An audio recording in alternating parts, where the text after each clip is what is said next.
Peace, peace, peace. Peace, family. As you see us In our element. with child in our element. Not with child. Oh, no. Okay. But peace, fam. You know, we're going to try to wait for a couple of people to get in on Facebook and YouTube. And today we're just going to talk about our next book that we've chosen to read with the collective and, you know, kind of why we chose it. So we're just going to sit here a minute talking with you all. So make sure y'all link in, join the conversation. Okay, I see two people. I don't know how to see who's there, though, but hey, y'all. I'm trying to get on my... Oh, I'm going to have to get on my phone. But anyway, thank y'all to everybody who's tuning in tonight. We're glad to be back. First of all, it's been a minute, I feel like. So any excuse for me to read, I am down. Right, Angie? But yeah, so we glad to be back and thank y'all. We're gonna get this thing together. Shout out to Tori because working this other side of StreamYard is something else. Okay. So bear with this people. All right, so we was waiting for Keon to jump in here. Per usual. No, just playing. I'm just kidding. No, again, the book we chose is called Ritual, Power, Healing, and Community. And Keon was actually there when this book was, I see him right here. You know, he was there when, there you go. Peace, brother. Peace. All right. So we Peace, just want to... Peace. All right. I'm going to grab the book. She said, peace, Bench. So this is the book. This is what it looks like. Let's see if I can. Oh, man. The glare is there. We go. Okay. So, when I went to Durham with Keon, you know, we were having a discussion with Mama Nia, and she handed the book over to Keon to, you know, she said she's been recommending this book to read because, again, a part of their philosophy, and we'll get into that a little bit, is culture, practice, ritual, right? CPR. And with CPR, we can breathe some life back into our community, right? And or we're going to use in CPR to help us initiate our freedom, right? So some culture, getting back to our culture, practice, and turning these things into ritual. So this book comes recommended from the Spirit House Collective and Mama Nia specifically. Well, we just love those ladies. We love those queens. And the kings that work with them, but they're amazing. What they do is very important. What they do is something we're all seeking, which is healing and being able to take control of our own communities through doing so. So we appreciate y'all, ladies. Peace. Travis, peace, Dr. Hood. Dr. Hood, good. Yo. There we go. My bad. I jumped in at the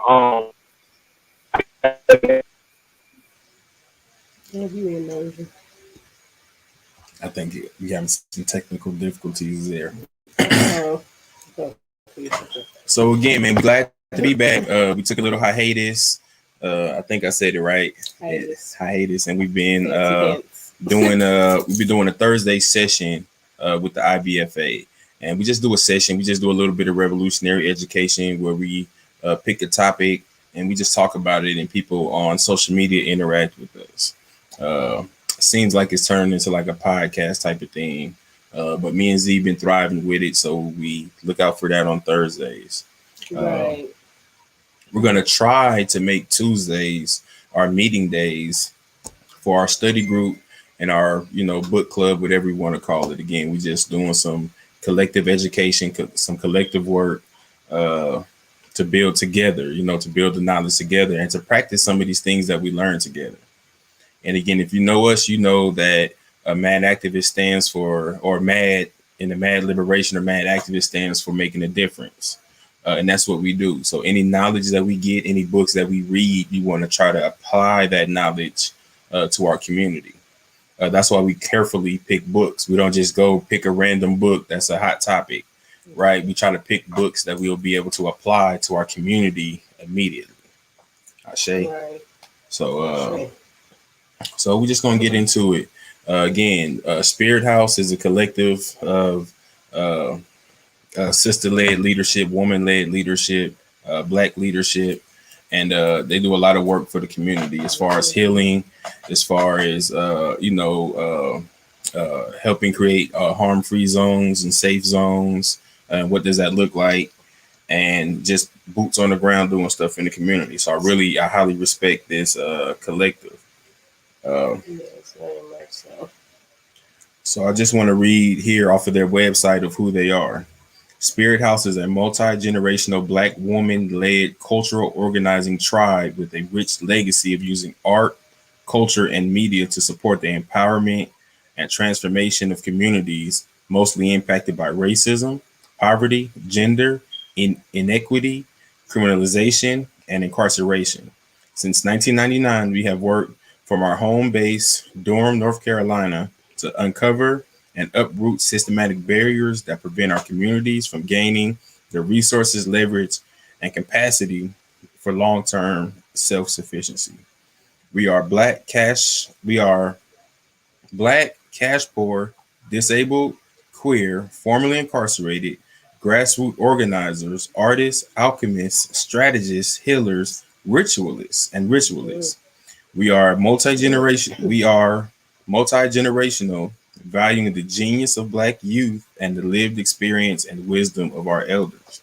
We prioritize the leadership of the people at the center of the issues who are most impacted by systematic racism and oppression. We say tribe because our embodied liber- liberatory practices preserve customs and rituals necessary to sustain our everyday lives. We share these culturally rooted practices in all of our community and collaborative spaces. Our greatest asset comes from our lived experience as Black people in America, and we have inherited both ancestral trauma and freedom. It's in our DNA. We therefore prioritize our needs and our abilities to give and receive deep, transformative, collective healing rooted in our customs, rituals, resilience, radical imagination, and the true historical analysis. That's true. Again, Right. I love all the work that this collective is doing, and I believe in this mission. I believe in who they are. And again, I believe that we should all be practicing some CPR, some culture, practice, and ritual. And this book is going to help us get down to the ritual part and why ritual is important, and also why it's written by Malidoma Patrice Sommet. And he talks about why a lot of the issues in our communities are caused by lack of ritual, right? So we'll definitely get into that. And I was waiting. Okay, I see my boy Keon back on. Let's see. What's good, fam? Oh wow! Peace, my brother. Peace, my Nice, brother. nice setup. Can y'all hear me? Yes, sir. Can you hear us? Yeah, I can hear y'all. All right, cool. So I just ran down the mission of Spirit House. I'm trying to let our folks know, Malidoma. who recommended this book for us, right? And what they're all about. So I just ran down the mission. Do you want to talk a little bit about CPR and what that means? Well, CPR is culture, practice, ritual, and it's the lifeline of our communities because, with our culture, with our practice, with our ritual, we fall into chaos. Our culture is the lifeline of us, especially as Black people. For Mobile specifically, where I'm located, our culture is Mardi Gras. You're gonna hear the horns, you're gonna see the moon pies, you're gonna see the parties, you're gonna see Black people gathering, and that's part of what brings us joy, what brings us together. Our practice is the thing that we do consistently. Like we do this day in, day out, like brushing our teeth. It's like that type of thing. And practice eventually evolves into ritual. ritual is the thing that you do without having to be told to do it. It's just something that's automatically in you. It's like it's almost like your skin, like connected to you. Where you go, the ritual goes. Like, and we have to be connected to ritual. Uh, since we talking about this book, which is ritual, I think one of the funny things that I read, I think in the first section, uh, it said that ritual, a community without ritual, you see, there are no elders. The young folks are angry. The like grown folks, the adults are bewildered, and that's what it is. And like the anger in those young folks is seeking that ritual that they ain't connected to because they know that it's there Right. on the spiritual level, and they feel it, they know it, but they can't see it, they can't touch it because nobody's leading them to it. So they lash out. They Right. know they're being deprived of something. That anger is to let you know that something is wrong, that you're missing something. And I'm gonna pass it right there. Right. No. Yeah, So that was. Oh, I think that's a pickup, y'all. That was a doorbell. I'll be right back. so yeah. Again, I just want to run down. I'm looking at the Spirit House website. And again, everybody who tap into this, I want you to go visit spirithouse-nc.org to go get some more information about the Spirit House Collective. And again, culture, practice, ritual, CPR. Culture, the roadmap to our liberation lives in our bones. We commit to identifying, recovering, remastering, rerouting cultural practices that have been, will be the catalyst for our cultural, social, and political transformation. So again, one thing that me and Z believe in, and I know you can attest to this, Keon, is that African centeredness, right? We teach our children from an African centered perspective. When we do our organizing, we have to have an African centered perspective for us to be comfortable, for that to be like a harm free zone for me and Z, right? So again, we're talking about Sankofa when we're talking about culture. Uh, you know, getting back our culture and our knowledge and using this to free ourselves, right? So again, uh, practice. Conventional wisdom says that it takes between 3,500 repetitions to commit anything to muscle memory. This is also known as embodiment. We ask the question, what are you practicing? What have you embodied? We commit to unlearning unhealthy practices that have harmed us. We commit to embodying practices that support our liberation. Man, that's so important on the practice part because we want things to be normal. We want to normalize things that are hard for us, but are geared toward our liberation. So again, one thing that we try to practice is telling people we love them. So I love you, and spreading love and normalizing that so our children can see it, so it can become a regular practice within our community.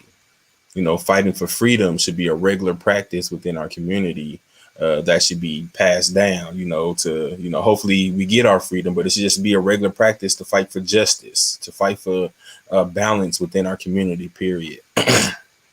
Right. And the last part is ritual in the CPR. So this is the part where we're at. This is the part that we want to understand more. And a lot of people who are rooted in spirituality, that are rooted in religion, they can attest to what ritual is, right? They can attest to that, especially our spiritual people who practice Ifa, who practice, candomblé, who practice some of these African spiritual systems, uh, you know, in our community, so they can attest to what ritual is. But I'm going to read this last part on the website. It says, we honor the struggle of our ancestors and the freedom fighters who came before us, remembering that none of us got here on our own. We use that act of ritual to bring meaning and sacredness to our journey. We commit to our past, present, and future throughout lines, right? And the part that we're talking about is, we use the act of ritual to bring meaning and sacredness to our journey. So that's what we're talking about in this book right here. Bringing ritual into our journey, bringing it helps us have meaning in the things that we do. It helps us identify spirituality and things because what we're practicing. And this light is making this book funny colors, but it's here.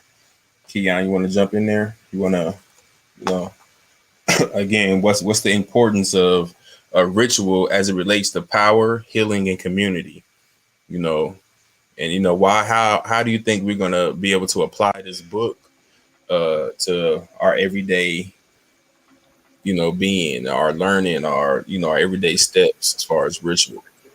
So, I mean, I think one of the biggest things is a recognition of something we've been disconnected, which is the spirit realm, like the other side, which is where our ancestors live. Because, like, a lot of us go through life without acknowledging our ancestors and not practicing ritual. Because ritual is one of the things that allows us to give honor to our ancestors and allows them to move on on our behalf in the spirit realm when we're working in the physical realm. So when we're looking at power, when we're looking at like organizing, when we're looking at whatever we're trying to do, like to better our community, like it would help so much to have the ancestors on our side. Right. And if there are people that we see who are connected in the spirit and are moving in ritual and moving in connection and harmony with the ancestors and using the ancient technologies. Because Right. one of the things that we are in today, as in the modern world, we get caught up with our Wi-Fi boxes, our laptops, our cell phones, and all these things. And like if we refer to the book, like the modern world is in direct opposition to the spirit realm, the ancestral realm, because the thing about us in our current culture is like it's a lot of waste. There's no respect for nature, and though that's disharmony with our ancestors. Like our ancestors before the effects of colonization hit them, they wasn't on that. They lived in harmony with nature. They used the spiritual technologies as opposed to the physical technologies that we use and depend on today, which bring us away from the time to sit, like to meditate. Like our culture demands this spirit of movement, like move, move, move, move, productivity. And what we're really doing is moving, but we're not moving towards anything. We're moving away from something. We're moving away from like the trauma that we hold. We're moving away from the mistakes that we made that we don't want to own up to. We run away from our failures. We're running instead of moving.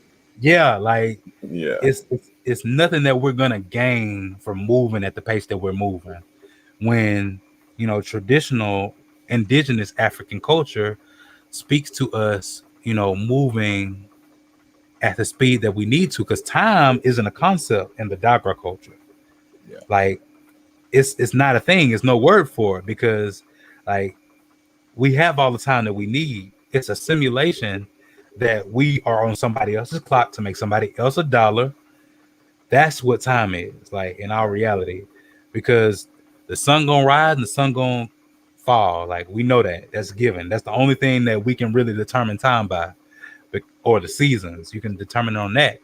But even in all of that, like there are no deadlines. The only people who create deadlines are us, Yeah. which get us out of ritual. We don't have time to do it because we got to go make somebody else some money, or we got to go do what we need to do to survive.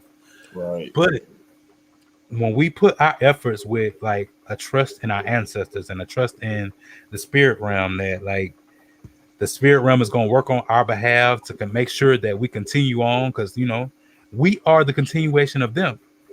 We are the furthering of their dreams every day. And when we disconnect from that, like that whole concept and purpose is null and void.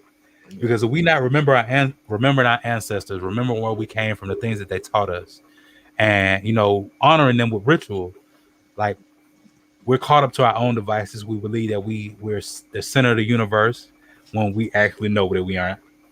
But we only focus on what we want, what we desire, and we don't focus on the community. Like it separates us to the collective connection that we all have together, because we bonded through our blood. We're bonded through spirit, and we also bonded through fucking living circumstances, because we all live here together. Like I walk outside, I see my neighbor, we connected. Right. Right. right? I feel like I went off on a tangent. Nah, you good, man. That's a part of being African centered, man. Getting our point across without being so agendicized. So one thing that I think about when I think about rituals, like, what if we did live and practice ritual on a daily basis? Like, we remember our ancestors on a daily basis through creating altars. We made sure that we did health checks on each other within our house, to make sure all is well with our children, with ourselves, and we made this a ritual, a regular thing in our community, right?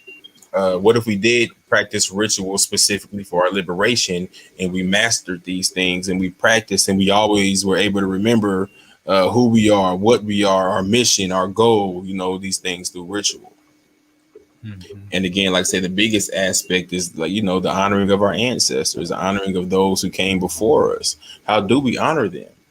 And many people, many beliefs have different systems of honoring them, but however we do that, we need to make it ritual, right? And once we make it ritual, it becomes normal. It becomes a normal thing in our community. Period. So and again, it's power, because through ritual, we're not. It brings a connectivity throughout all our people, right? If we're all practicing the same rituals, right, it brings a connectivity. We got our African brothers and sisters over here in Alabama practicing, excuse me, honoring these ancestors, doing these rituals, honoring the land. We out here, like you said, we're being connected with the earth. And our brothers in California, brothers and sisters in California doing the same. Our brothers and sisters in North Dakota, wherever we find like-minded people at, wherever we find our tribe at, we were practicing the same rituals. That's so powerful. And many times here in the West, we shun things like, ritual or spirituality, so on and so forth. And I'm like, me and Z are some of the biggest skeptics. If you know us, you know what, how we got to this point right now. So again, being able to say we can use ritual, going back to our culture, going back to what's embedded in our DNA to free ourselves, saying much. Especially if we're talking about spirituality or religion or anything like that. And this book is not religion, or it talks about spirituality and connectiveness with our ancestors, but it's not religion. And you want to add anything to that, and then we could talk about the author a little bit. And I didn't want to be long on this live. But you want to add anything to that? Yeah. So now this lighting terrible, but so I like the fact that you mentioned that this is not like a religious thing, like, because our traditional cultures is spiritual systems. Like, these are the same thing as a wheel or a pulley. This is spiritual technology.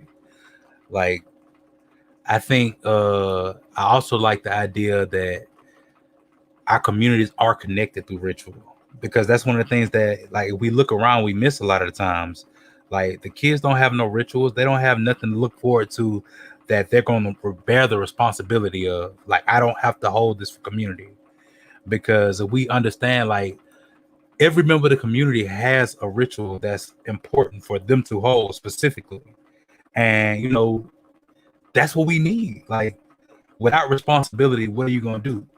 Like, you're going to do whatever the fuck you want to, because you don't have nothing holding you accountable, nothing to be held accountable to. Like, I'm pulling from another part of the book that I was reading earlier today, because I've been like interested, like rereading and rereading. But I think he was saying, what you finna say? No, I was just on mute. Okay. Yeah, one of the things that he was talking about was one of his family members had died. And they died because of the fact that his brother-in-law had died because his father had failed to perform a ritual. And even though everybody else was performing a ritual, their rituals were weakened because of the fact that the father didn't perform his duty. So, like, all of this is connected. So everybody has something to be accountable for. The distribution of labor that we talk about so much. And, these Marxist black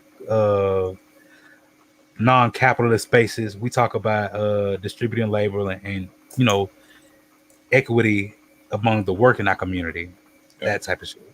Yeah. Like, and that's even present in our African culture, our traditional culture, our spiritual side, because that shows its face. Because every ritual holds value, every ritual impacts the other one. So it talks about the interconnectedness of the work that we put our hands to.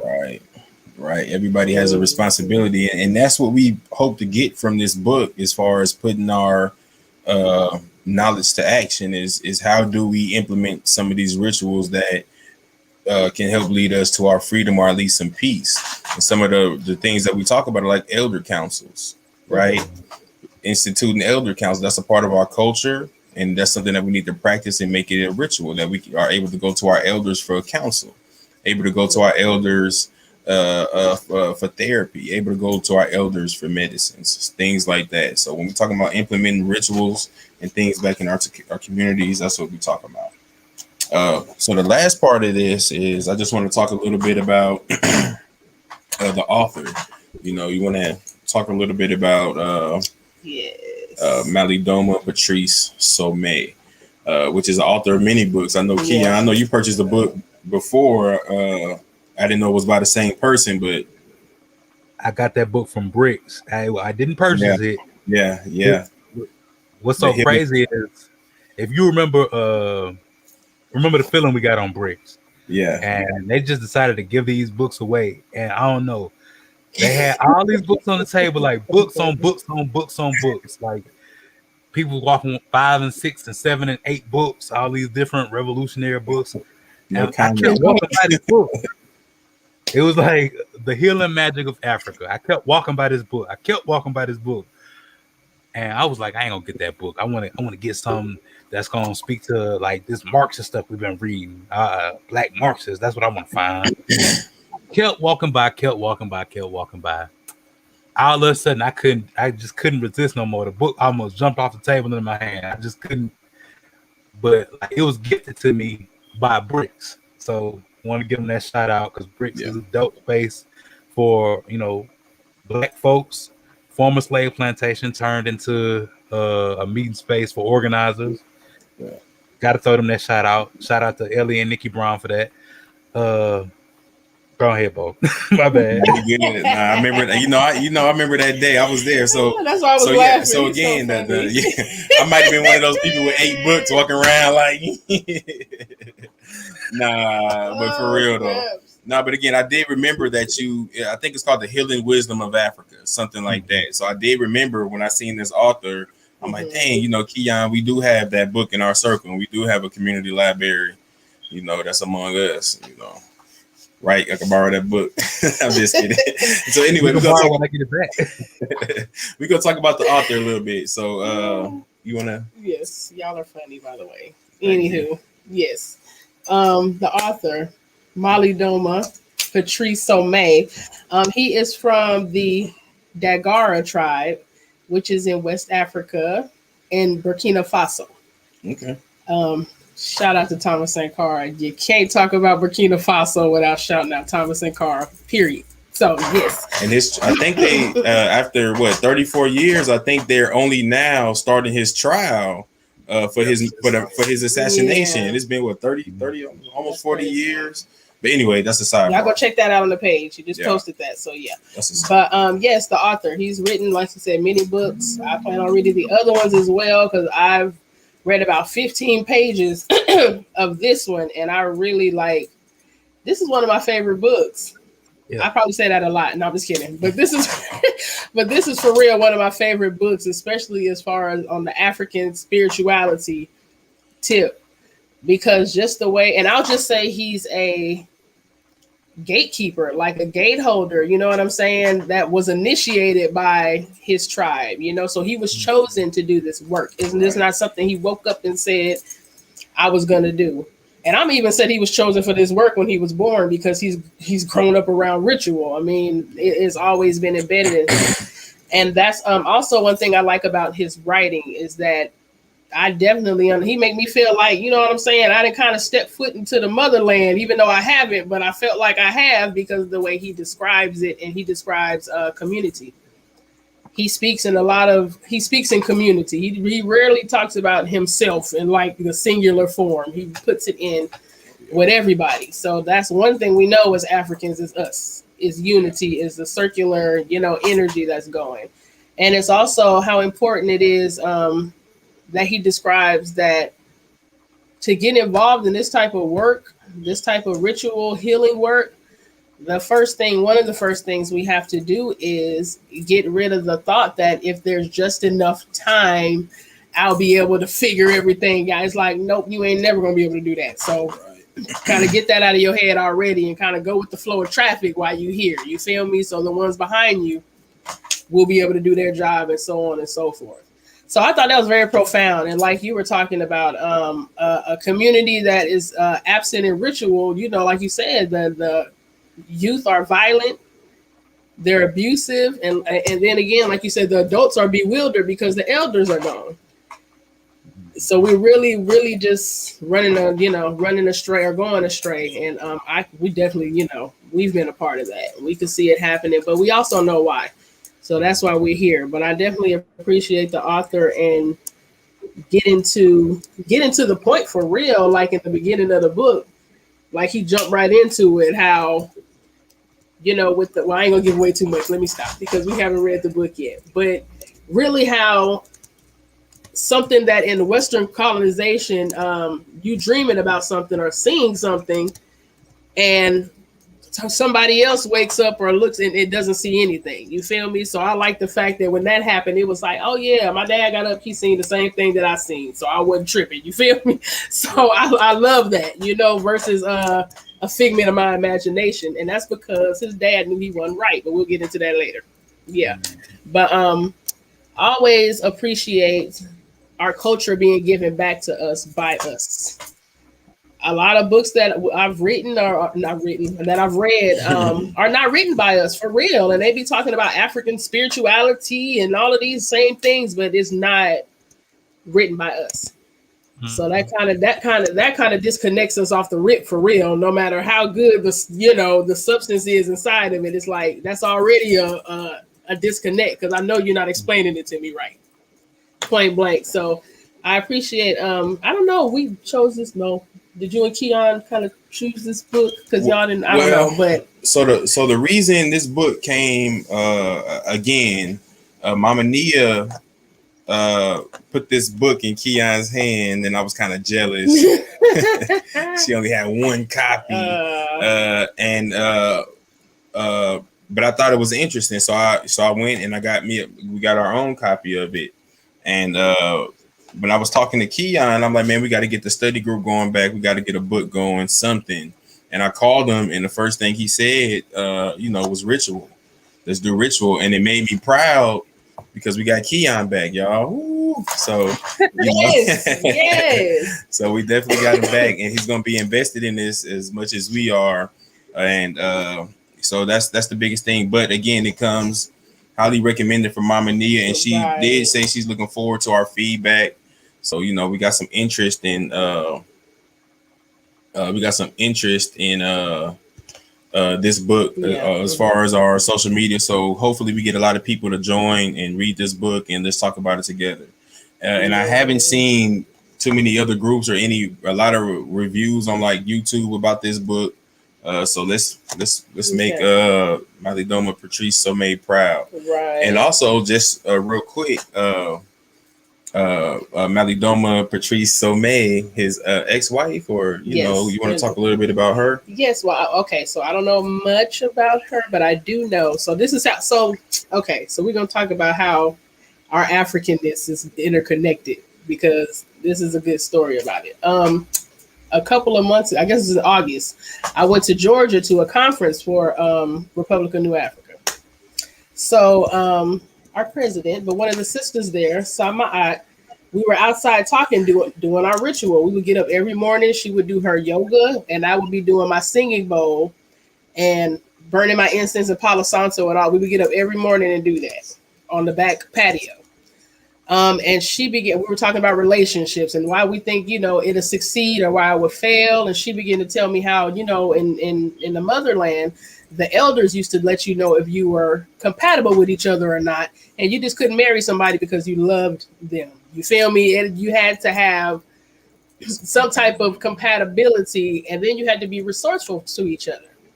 So in doing that, she recommended a book, The Spirit of Intimacy, to me, which is written by Some, Some, which is Malidoma Patrice's ex-wife. But it's so interesting that book has helped so many people, excuse me, in their relationships, even though, you know what I'm saying, maybe theirs didn't quite work out, but the mission and that Africanness is like, okay, maybe we just weren't compatible here, but we can still take that, write about it, you know what I'm saying, build upon that and help other people do better. So I just think that's super dope that it's just two authors, you know what I'm saying, even though they're not connected in the marriage realm anymore, they're still connected, because that's just what it is.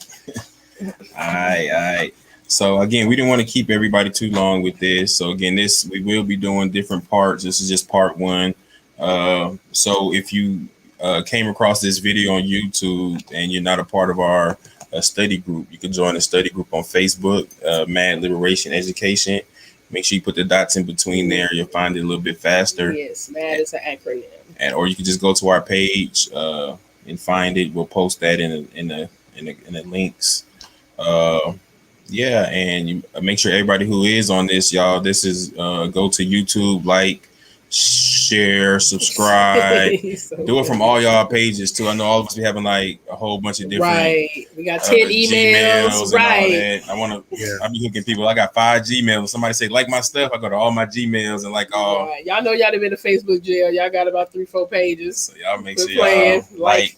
And y'all join these groups, and again, we'll keep. So the first part we're gonna read. So again, we're gonna collectively convene back here next Tuesday, and so we're just gonna read the first part. We're gonna read the introduction and the beginnings and ritual, all the way to the next section, which is the dimensions of ritual. So we're gonna read up to page 12. But again, I'm gonna post that in the group.